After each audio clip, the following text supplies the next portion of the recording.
नमस्कार दोस्तों, स्वागत है आपका हमारे YouTube channel study with exam tension. अगर आपने पालमपुर गांव की कहानी का पहला भाग नहीं देखा है तो सबसे पहले उसे ज़रूर देखिए। उस वीडियो में हमने पालमपुर गांव का परिचय के बारे में बताया था, उत्पादन क्या है बताया था, उत्पादन के 4 साधन कौन कौन हैं, जिसमें भूमि, श्रम, भौतिक पूंजी और मानव पूंजी का हमने आसान भाषा में जिक्र किया था। उम्मीद है आपको वीडियो पसंद आया होगा और समझ में आ गया होगा। अगर आप पहली बार आए हैं तो भी आप जाकर के पहले वाले वीडियो को देख लीजिए। आज हम इसी अध्याय के पार्ट 2 के साथ हम उपस्थित हैं, जिसमें हम इस वीडियो में क्या क्या जिक्र करेंगे उस पर भी हम चर्चा करेंगे। विशेष रूप से आधुनिक कृषि के बारे में चर्चा करेंगे, हरित क्रांति के बारे में चर्चा करेंगे, सिंचाई के जो साधन होते हैं उसके बारे में चर्चा करेंगे। फिर उसके बाद बहुफसली खेती के बारे में हम समझने का प्रयास करेंगे और बोर्ड परीक्षा के सबसे महत्वपूर्ण विषयों को विस्तार से हम पढ़ेंगे। इस वीडियो में आपको आसान भाषा में संपूर्ण व्याख्या, महत्वपूर्ण उदाहरण और बोर्ड परीक्षा के संभावित प्रश्न, MCQ और परीक्षा में अच्छे अंक लाने के लिए ट्रिक्स भी मिलेंगे। अगर आप बिहार बोर्ड, NCERT या किसी अन्य बोर्ड की कक्षा की तैयारी कर रहे हैं तो ये वीडियो आपके लिए अत्यंत महत्वपूर्ण है, इसलिए वीडियो को अंत तक जरूर देखिएगा। वीडियो जब अंत तक नहीं देखिएगा तो इसका फायदा नहीं होगा आपको। यदि आपको वीडियो पसंद आए तो लाइक करिए, अपने दोस्तों के साथ शेयर करिए और ऐसे ही शैक्षणिक वीडियो के लिए हमारे channel study with exam tension को सब्सक्राइब करना न भूलें। तो चलिए बिना समय गंवाए शुरू करते हैं पालमपुर गांव की कहानी का पार्ट 2। देखिए, जैसा कि हमने आपको बता दिया था कि ये जो पालमपुर गांव की कहानी है ये इकोनॉमिक्स से बिलोंग करती है और ये कक्षा 9th के चैप्टर 1 को हम पढ़ाने जा रहे हैं। ठीक है, एक भाग हमने पढ़ा दिया है। अब देखिए, इस वीडियो में आपको हम क्या क्या पढ़ाएंगे वो सूची मैं आपको पहले डिस्कस कर दे रहा हूँ। ठीक है, आप इस वीडियो में क्या क्या पढ़ेंगे। देखिए, इस वीडियो में पढ़ेंगे आप आधुनिक कृषि, आधुनिक जो कृषि होती है उसके बारे में पढ़ेंगे। फिर उसके बाद जो है आप क्या पढ़ेंगे, आप पढ़ेंगे आधुनिक खेती की प्रमुख विशेषता, आधुनिक खेती के लाभ के बारे में आप पढ़ेंगे, यानी मॉडर्न जो एग्रीकल्चर होता है वो उसकी क्या क्वालिटी है, उसके क्या लाभ हैं उसको भी पढ़ेंगे। साथ में आप और क्या क्या पढ़ सकते हैं, मॉडर्न कृषि की हानियां आप पढ़ेंगे। इसके अलावा हरित क्रांति के बारे में आप पढ़ेंगे। इसके अलावा हरित क्रांति के प्रमुख तत्व कौन कौन से हैं उसको भी पढ़ेंगे। हरित क्रांति के लाभ क्या क्या हैं वो भी आप देखेंगे। साथ में आप ये भी देखेंगे कि हरित क्रांति की समस्याएं क्या क्या हैं। सिंचाई आप जानेंगे कि सिंचाई की क्या होती है, सिंचाई के प्रमुख साधन कौन कौन हैं, सिंचाई का महत्व क्या है और बहुफसली खेती क्या होती है जिसको मल्टीपल क्रॉपिंग कहते हैं, उसको वैसी खेती को किसे कहते हैं। इसके अलावा जब आप मल्टी क्रॉपिंग करेंगे तो उसका लाभ आपको क्या होगा। ठीक है, उत्पादन बढ़ाने के लिए क्या उपाय हैं। इसके अलावा बोर्ड परीक्षा है तो महत्वपूर्ण तथ्य भी आपको इस वीडियो में मिलेंगे। साथ में अंत में आपको अभ्यास प्रश्न भी देखने को मिलेगा। ठीक है, तो ये सारी चीज़ें जो है आपको वीडियो में मिलने वाली हैं, तो हमारे साथ जुड़े रहें। कॉपी, किताब, पेन जो भी है वो आप लेकर बैठ जाएं और नोट्स बना लें, ताकि जो बोर्ड की परीक्षा होने वाली है उसमें आपको ये मददगार साबित होगा ये वीडियो। तो चलिए शुरू करते हैं इस वीडियो को और आसान भाषा में सेकंड पार्ट को भी समझने का प्रयास करते हैं। फर्स्ट पार्ट हमने आसान भाषा में समझा दिया था, अब सेकंड पार्ट को हम आसान भाषा में समझेंगे। चलिए शुरू करते हैं। एक बार फिर से हमारे चैनल पर आप सभी का स्वागत है। देखिए, सबसे पहले हम पढ़ेंगे आधुनिक खेती। आधुनिक खेती के बारे में पढ़ते हैं जिसको मॉडर्न फार्मिंग कहते हैं। मॉडर्न फार्मिंग क्या होती है। देखिए, आधुनिक खेती वो खेती होती है जिसमें वैज्ञानिक तकनीक और आधुनिक संसाधनों का उपयोग करके कम समय में अधिक उत्पादन किया जा सकता है। यानी ऐसी फार्मिंग जिसमें कम समय में अधिक से अधिक उत्पादन होता हो, आधुनिक खेती कहलाई जाती है। लेकिन इसमें साइंटिफिक मेथड का यूज किया जाता है, साथ में आधुनिक संसाधनों का इस्तेमाल किया, जैसे ट्रैक्टर हुआ, हल हुआ, मतलब जो अलग अलग तरह की जो मशीनें आ गई हैं हम प्रयोग करके कम समय में अधिक से अधिक उत्पादन करना ही आधुनिक खेती के अंतर्गत आता है। तो आपने समझ लिया होगा कि आधुनिक खेती क्या है। अब हम देखते हैं कि जो आधुनिक खेती होती है उसकी क्या विशेषता है। देखिए, जो आधुनिक खेती है उसकी विशेषता क्या क्या होती है। देखिए, सबसे पहली विशेषता है कि उन्नत बीजों का प्रयोग इसमें किया जाता है। जो आधुनिक खेती होती है उसमें उन्नत बीज का प्रयोग किया जाता है। इसमें जो है रासायनिक उर्वरक का प्रयोग किया जाता है। इसमें जो है कीटनाशक का प्रयोग किया जाता है। इसमें ट्रैक्टर, हार्वेस्टर, थ्रेसर जैसे मशीनों का उपयोग किया जाता है। इसमें ट्यूबवेल और पंप सेट द्वारा सिंचाई की जाती है। इसके अलावा इसमें बिजली का भी यूज़ किया जाता है। तो आप देख लीजिए, यानी वैसी खेती जिसमें उन्नत बीजों का प्रयोग किया जाता हो, रासायनिक उर्वरकों का प्रयोग किया जाता हो, कीटनाशकों का प्रयोग किया जाता हो, ट्रैक्टर, हार्वेस्टर और थ्रेसर जैसी मशीनों की मदद ली जाती हो, ट्यूबवेल और पंप सेट द्वारा सिंचाई की जाती हो, साथ में बिजली का उपयोग किया जाता हो, ऐसी खेती को ही हम आधुनिक यानी मॉडर्न फार्मिंग के नाम से जानते हैं। चलिए आगे देखते हैं। अब आधुनिक खेती अगर आप करेंगे तो इससे लाभ क्या होगा आपको, ठीक है। देखिए, इससे लाभ क्या होगा, कम समय में अधिक उत्पादन हो जाएगा। आधुनिक खेती अगर आप करते हैं यानी मॉडर्न फार्मिंग करेंगे तो उसका लाभ क्या होगा। पहला लाभ ये होगा कि आप कम समय में अधिक उत्पादन करेंगे। दूसरा लाभ ये होगा कि किसानों की आय में वृद्धि होगी। जो किसान जो है उनको आय सीमित होती है, वो क्या होगा, किसानों की आय में वृद्धि होगी क्योंकि कम समय में ज़्यादा उत्पादन होगा, ठीक है। इसके अलावा देखिए, श्रम और समय की बचत होगी। आपको इसमें श्रम भी कम लगेगा और समय भी कम लगेगा, दोनों चीज़ की बचत हो जाएगी। यानी श्रम की भी बचत होगी, यानी कम समय में अधिक उत्पादन होगा, किसान के आय में वृद्धि हो जाएगी, श्रम और समय दोनों की बचत हो जाएगी और एक वर्ष में अनेक फसलें उगाना संभव हो जाएगा। देखिए, आज के डेट में क्या है, हमारे यहाँ एक या दो फसल होती है साल भर में, दो फसलें होती हैं, ठीक है। एक हम धान रोपते हैं, गेहूँ रोपते हैं, बाकी फसलों का हम इस्तेमाल बहुत कम करते हैं। बहुत सारे किसान तो कर ही नहीं पाते हैं इस वजह से। लेकिन अगर आप मॉडर्न फार्मिंग करते हैं तो क्या होगा, कम समय में ही वो फसल बनकर तैयार हो जाएगा और आपके पास पर्याप्त समय रहेगा और दूसरे फसल लगाने के लिए। तो एक वर्ष में अनेक फसल उगाना भी संभव होगा अगर आप मॉडर्न खेती करते हैं तो। इसके अलावा और क्या होगा, खाद्यान्न का उत्पादन में वृद्धि होगी, यानी प्रोडक्शन जो है वो काफ़ी बढ़ जाएगा, ठीक है। जब आप मॉडर्न फार्मिंग करेंगे तो क्या होगा, प्रोडक्शन बढ़ जाएगा। नेक्स्ट देखते हैं। लेकिन जब मॉडर्न फार्मिंग करते हैं तो उससे कुछ हानियां भी होगी। अब क्या है, हर चीज़ का फ़ायदा और नुकसान दोनों चीज़ होता है। तो जब आधुनिक खेती आप कर रहे हैं तो आपको क्या क्या फ़ायदे हो रहे हैं ये भी आपने देख लिया। अब क्या क्या हानि होगी वो भी, उसको भी ध्यान में रखेंगे आप, क्योंकि आपसे क्वेश्चन कुछ भी पूछ सकता है कि जब हम मॉडर्न फार्मिंग करते हैं तो उससे आपको क्या हानि होगी। देखिए, पहली हानि तो ये होगी कि भूमि की उर्वरकता जो है कम हो जाती है। अब ज़्यादा कीटनाशक का यूज़ करेंगे, रसायन का यूज़ करेंगे तो क्या होगा, कुछ दिनों के बाद जो है ये भूमि की उर्वरकता जो होती है वो खर रहेगी, यानी फर्टिलिटी जो है वो कम हो जाएगी, ठीक है। इसके अलावा क्या होगा, इसके अलावा जो है जल स्तर जो है वो गिर जाएगा, यानी भूमि में जो जल का स्तर होता है वो गिर जाएगा। उसके बाद पर्यावरण प्रदूषण की समस्या बढ़ जाएगी, ठीक है। पर्यावरण प्रदूषण कीटनाशक से अगर आप छिड़काव करते हैं, ठीक है, और भी चीज़ों का आप छिड़काव करते हैं, इससे क्या होगा, पर्यावरण प्रदूषित होगा। इसके अलावा देखिए,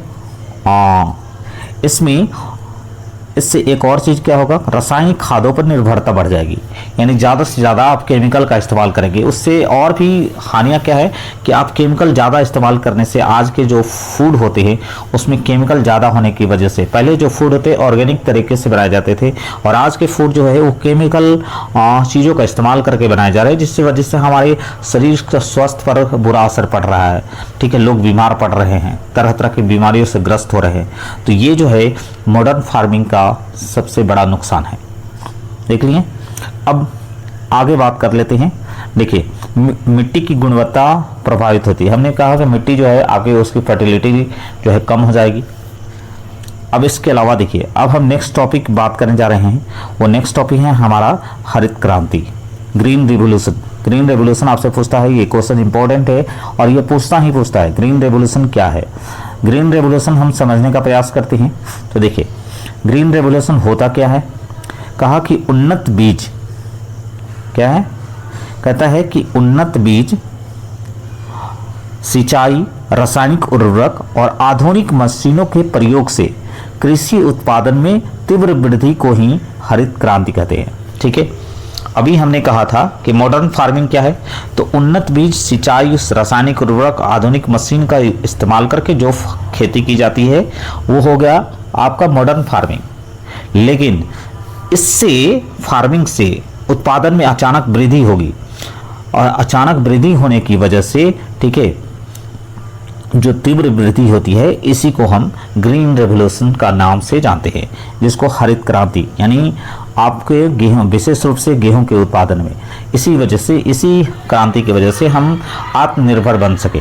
ठीक है, एक समय था जब हमें बेकारी, भुखमरी का शिकार होते थे, लेकिन आज जो है इसी हरित क्रांति का परिणाम है कि हम आत्मनिर्भर बन सके हैं। ठीक है, अब हरित क्रांति के हम कुछ तत्वों पर बात करेंगे कि कौन कौन से तत्व होंगे जो हरित क्रांति को लाने में सहायक सिद्ध हुए। ठीक है, देखिए जो पहला तत्व है वो है उन्नत बीज। आपके पास बीज उन्नत होंगे तभी जो है प्रोडक्शन ज़्यादा होगा। ठीक है, आपके पास उचित सिंचाई की सुविधा रहेगी तभी आपका प्रोडक्शन ज़्यादा होगा। ठीक है, इसके अलावा अगर आपके पास रासायनिक उर्वरक होंगे तभी आपका प्रोडक्शन ज़्यादा होगा। फिर इसके बाद आपके पास कृषि वाली मशीनें जो आधुनिक तकनीक से बनी है वो अगर रहती हैं तभी जो है वो ज़्यादा उत्पादन संभव है। इसके अलावा बिजली रहेगा तो क्या होगा, पैसे की लागत कम हो जाएगी, किसानों को इससे ज़्यादा लाभ होगा, इससे ज़्यादा से ज़्यादा उत्पादन भी बढ़ेगा। ठीक है, इसके अलावा बैंक ऋण भी आपका क्या हो जाएगा, ये कम हो जाएगा। ठीक है, बैंक ऋण जो है इसकी वजह से ये प्रमुख तत्व है, क्योंकि बैंकों से आपको ऋण मिल जाता है कम ब्याज पर। जैसे कि जिस व्यक्ति के पास पैसे नहीं है वो भी किसान जो है बैंक से ऋण लेकर, ठीक है, कम ब्याज दरों पर ये ऋण मिल जाता है और उससे आप खेती कर सकते हैं। उम्मीद है हरित क्रांति के समझ में आ गया होगा। अब देखिए हरित क्रांति से लाभ क्या होगा, देखते हैं कि हरित क्रांति से आपको लाभ क्या क्या होगा। देखिए हरित क्रांति से लाभ हुआ कि गेहूं और चावल के उत्पादन, जो गेहूं और चावल का उत्पादन बढ़ गया। विशेष रूप से हमने कहा कि गेहूं और चावल का उत्पादन क्या हो गया, बढ़ गया, हम आत्मनिर्भर बन सके। किसानों की आय भी क्या हो गई, बढ़ गई। खदानों का उत्पादन में आत्मनिर्भरता आ गई।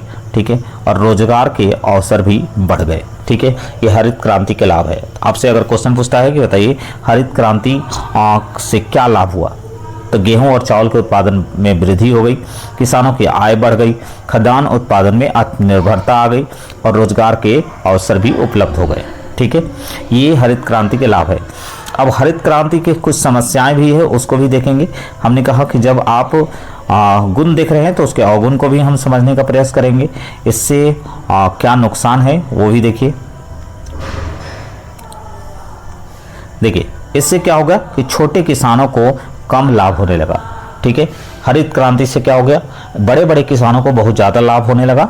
ठीक है, लेकिन छोटे किसान इसमें मारे जाने लगे, मतलब उनको लाभ कम होने लगा। ठीक है, इसके अलावा देखिए पर्यावरण प्रदूषण जो है बढ़ गया। ठीक है, इसके अलावा क्योंकि आप कीटनाशक का यूज कर रहे हैं, उर्वरक का इस्तेमाल कर रहे हैं, केमिकल उर्वरक का, तो इस वजह से पर्यावरण प्रदूषण की समस्याएं बढ़ गई।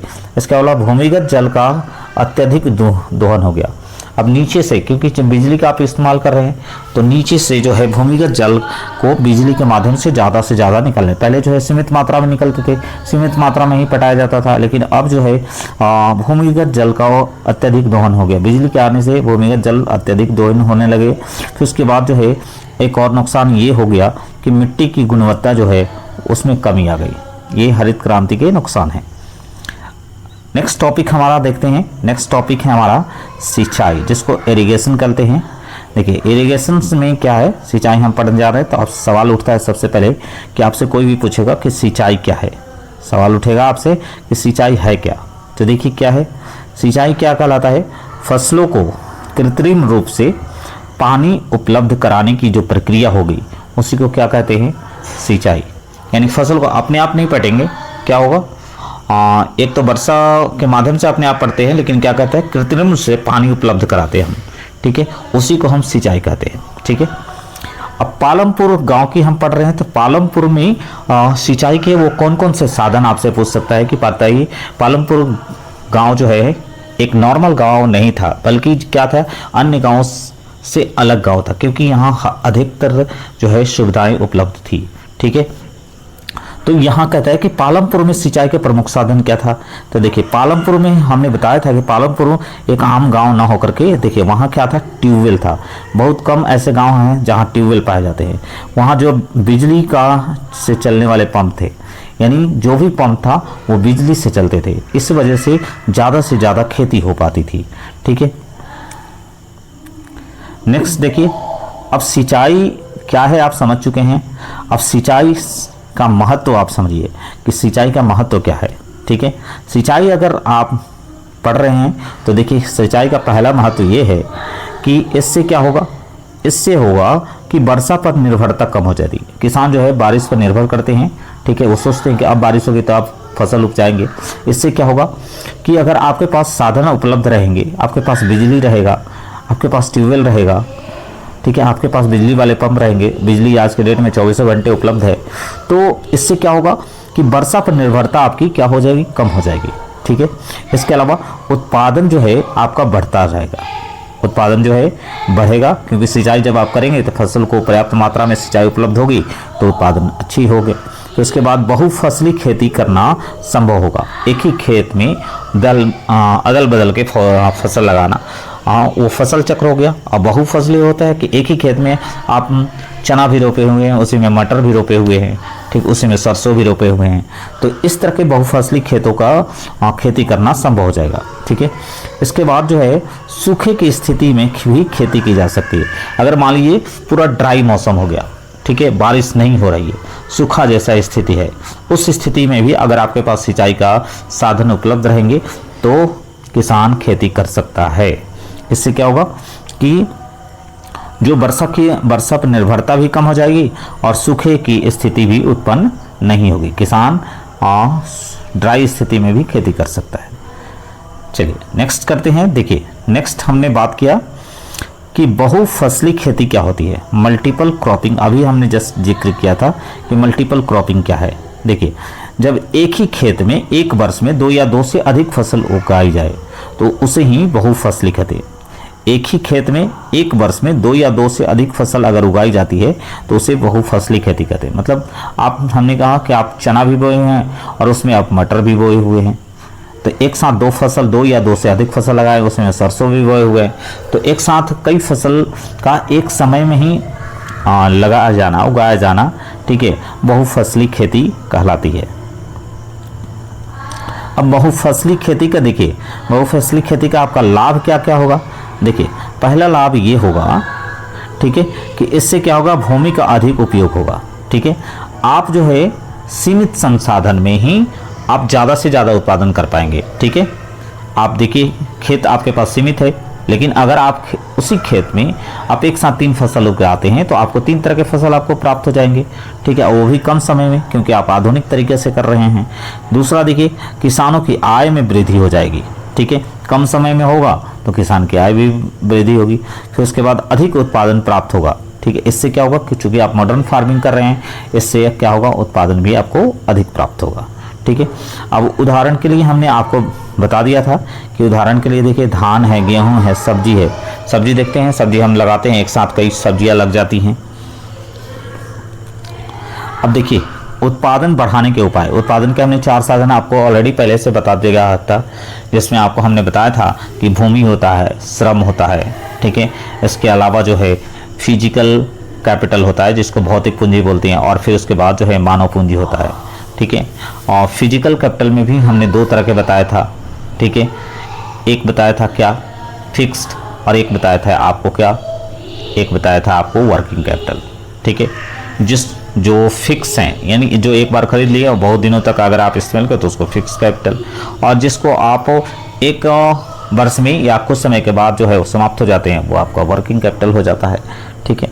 उसी तरह से हमने श्रम में भी बताया था, श्रम 2 तरह के होते हैं, एक कुशल और एक होता है अकुशल, ठीक है, यानी जो प्रशिक्षित होंगे वो कुशल हो जाएंगे और जो प्रशिक्षित नहीं है वो अकुशल हो जाएंगे। अब देखिए उत्पादन बढ़ाने के उपाय क्या क्या हैं। उत्पादन बढ़ाने के पहला उपाय है कि आपके पास क्या होना चाहिए, आधुनिक बीज होना चाहिए। ठीक है, क्योंकि उच्च गुणवत्ता वाले जो बीज होते हैं ये अधिक उत्पादन करते हैं। ठीक है, अगर उच्च गुणवत्ता यानी हाई क्वालिटी के अगर आपके पास सीड होंगे तो उत्पादन बढ़ने की संभावना ज़्यादा रहती है। देखिए दूसरा क्या है, दूसरा आपके पास है सिंचाई। सिंचाई अगर प्रॉपर है आपके पास, सिंचाई के साधन प्रॉपर रूप से उपलब्ध हैं तो उत्पादन बढ़ने के आसार ज़्यादा होते हैं। ठीक है, क्यों? क्योंकि इससे क्या होता है, समय पर पानी फसलों को मिलती है और समय पर जब पानी मिलेगा तो फसल अच्छे होंगे। ठीक है, नेक्स्ट देखिए तीसरा चीज़ जो है, तीसरा है रासायनिक उर्वरक। ठीक है, अगर आपके पास जो है केमिकल फर्टिलाइज़र है, ठीक है, तो वो क्या होता है, इससे फसलों को जो आवश्यक पोषक तत्व होता है, फसलों को जो आवश्यक पोषक तत्व होता है वो मिल जाते हैं। यानी किसी में फॉस्फोरस कम है, किसी में यूरिया कम है। ठीक है, तो वो जो है जब आप इसका छिड़काव करेंगे तो उसके पास जो तत्व कम रहेगा उसको वो ले लेगा। इससे क्या होगा, फसल जो है अच्छे होंगे। ठीक है, चौथा देखिए इसमें है कृषि मशीनें। कृषि मशीनें, इससे हमने आपको कहा कि ट्रैक्टर है, हल है, ये सब जो चीज़ें जो आज के दिन में मॉडर्न युग में यूज कर रहे हैं, सीड बोने के भी आपके मशीन आ गई है। ठीक है, तो ये कई तरह की मशीनें जो आधुनिक रूप से इस्तेमाल की जा रही है। इससे क्या होगा, इससे होगा कि जो आपका श्रम, समय और श्रम दोनों की बचत हो जाती है। ठीक है, अब इसके अलावा जो है वो पांचवा पॉइंट क्या है, शिक्षा। अगर आपके पास शिक्षा है, आप शिक्षित हैं, आपके पास नॉलेज है, तो क्या होगा, नॉलेज होगा तो आप क्या करेंगे, जो आधुनिक मशीनें हैं, ठीक है, जो आधुनिक तकनीक है, मशीन है, उसका जो है आप बेहतर ढंग से इस्तेमाल कर पाएंगे। आपके पास चीज़ें हैं लेकिन आप बेहतर ढंग से इस्तेमाल नहीं करते हैं, उसका इस्तेमाल नहीं करना जानते हैं। तो इससे क्या होगा कि जब आप बेहतर ढंग से इस्तेमाल नहीं करेंगे तो उसका नुकसान आपको होगा। सब चीज़ होने के बावजूद भी फसल उत्पादन जो है कम हो जाएगा। लेकिन अगर आप शिक्षित हैं, अच्छी तरह से उसको चलाना जानते हैं, उसका यूज पता है, आपको नुकसान पता है, सब चीज़ पता है, तो कैसे यूज करना है, अगर हर तरीके से अगर आप परिचित हैं, आपने उसकी ट्रेनिंग ले रखी है, तो इससे क्या होगा, इससे आपकी जो है वो तकनीक अच्छी तरह से आप उसका बेहतर इस्तेमाल करेंगे और बेहतर इस्तेमाल करने की वजह से उत्पादन जो है बढ़ने की संभावना प्रबल होती है। ठीक है, उम्मीद है आपको समझ में आ रहा होगा वीडियो। अब देखिए, तो अगर वीडियो समझ में आ रहा हो तो हमारे चैनल को लाइक, सब्सक्राइब और शेयर करना नहीं भूले। ठीक है, अब क्योंकि हम आपके लिए वीडियो ये लाते रहेंगे, आसान भाषा में हम एनसीईआरटी को समझाने का प्रयास कर रहे हैं। ठीक है, देखिए अब एक फ्लो चार्ट के माध्यम से हम इसी को समझते हैं। ठीक है, जो अभी हमने पढ़ाया है उसी को हम थोड़ा सा समझते हैं। देखिए उत्पादन बढ़ाने के अभी हमने साधन आपको बताया था। ठीक है, कि वो कौन कौन से साधन होंगे जो उत्पादन बढ़ाने का काम करेंगे। ठीक है, तो अभी हमने आपको बताया था, जिक्र किया था कि आपके पास क्या होना चाहिए, आपके पास होना चाहिए उन्नत बीज। क्या होना चाहिए, उन्नत बीज। आपके पास क्या होना चाहिए, सिंचाई, यानी सिंचाई की सुविधा आपके पास होना चाहिए, तभी जो है समय पर फसलों को सींच पाएंगे। इसके अलावा हमने क्या कहा, इसके अलावा आपके पास क्या होना चाहिए, रासायनिक खाद होना चाहिए। ठीक है, इसके अलावा क्या होना चाहिए, इसके अलावा आपके पास जो है मशीन होना चाहिए, आधुनिक मशीन तकनीक जो है आपके पास होनी चाहिए। इसके अलावा आपके पास जो है वो नॉलेज होना चाहिए। ठीक है, क्या है, नॉलेज होना, क्योंकि आप नॉलेज आप रहेगा तभी आप जो है ऊपर के सभी चीज़ों का इस्तेमाल बेहतर ढंग से कर पाएंगे और आपका उत्पादन का साधन, उत्पादन जो है वो वृद्धि हो सकेगा। ठीक है, इस सब चीज़ का जब आप इस्तेमाल करेंगे तो क्या होगा, उत्पादन में वृद्धि हो जाएगी। ठीक है, अब परीक्षा के लिए देखिए हम इसको शॉर्ट में थोड़ा सा समझते हैं। देखिए हमने बताया था सबसे कि मॉडर्न फार्मिंग क्या है। ठीक है, मॉडर्न फार्मिंग क्या होती है, इसको देखिए शॉर्ट में हम समझते हैं। बीज क्या होगा, उन्नत बीज रहेगा, सिंचाई रहेगा, खाद का इस्तेमाल करेंगे, मशीनों का यूज़ करेंगे और बिजली का इस्तेमाल करेंगे। तो इससे क्या होगा, आपकी जो है वो फार्मिंग, इस तरह के जो आप फार्मिंग होगी वो आधुनिक कृषि कह जाएगी। अब देखिए नेक्स्ट है हमने बताया था हरित क्रांति। हरित क्रांति में क्या हुआ, अधिक उत्पादन हुआ विशेष रूप से गेहूं और धान के, ठीक है। इससे आत्मनिर्भर हम बन सके थे। इसके अलावा देखिए, इसके अलावा है कि उत्पादन बढ़ाने के 5 सूत्र क्या हैं, ठीक है। हमने बताया था आपको कि आपके पास क्या होना चाहिए, आपके पास बीज होना चाहिए, आपके पास पानी होना चाहिए, आपके पास खाद होना चाहिए, आपके पास मशीन होना चाहिए, ठीक है। इसके अलावा आपके पास क्या होना चाहिए, शिक्षा होना चाहिए। ये 5 चीज़ें जो है उत्पादन बढ़ाने के साधन है, ठीक है। अब देखिए, अब हमने जैसा आपसे वादा किया था कि बोर्ड की परीक्षा हेतु महत्वपूर्ण तथ्य क्या हैं, ठीक है। बोर्ड की परीक्षा में क्या क्या उसके लिए बोर्ड में क्या क्या पूछता है उसको भी हम देखते हैं। तो बोर्ड में देखिए पूछता है कि पालमपुर के मुख्य सिंचाई के साधन ट्यूबवेल है, ठीक है। पूछेगा कि पालमपुर गांव में मुख्य सिंचाई का साधन क्या था, तो ट्यूबवेल हो जाएगा, ठीक है। फिर उसके बाद देखिए हरित क्रांति से, ठीक है, अधिक से अधिक लाभ किस फसल को हुआ, तो गेहूं को सबसे ज़्यादा गेहूं फसल को सबसे ज़्यादा लाभ हुआ था, ठीक है, क्योंकि गेहूं के उत्पादन में तीव्र इतनी वृद्धि हुई कि हम आत्मनिर्भर बन सके, ठीक है। इसके अलावा देखिए आधुनिक खेती में मशीनों का प्रयोग होता था, ठीक है। पूछेगा आपके आधुनिक खेती में किसका प्रयोग किया हो, मशीन का इस्तेमाल किया गया, तकनीक का इस्तेमाल किया गया, साइंटिफिक मेथड का इस्तेमाल किया गया है। फिर उसके बाद बहुफसली खेती से क्या होता है, तो बहुफसली खेती से उत्पादन बढ़ता है। उसके बाद देखिए सिंचाई कृषि उत्पादन का महत्वपूर्ण आधार है।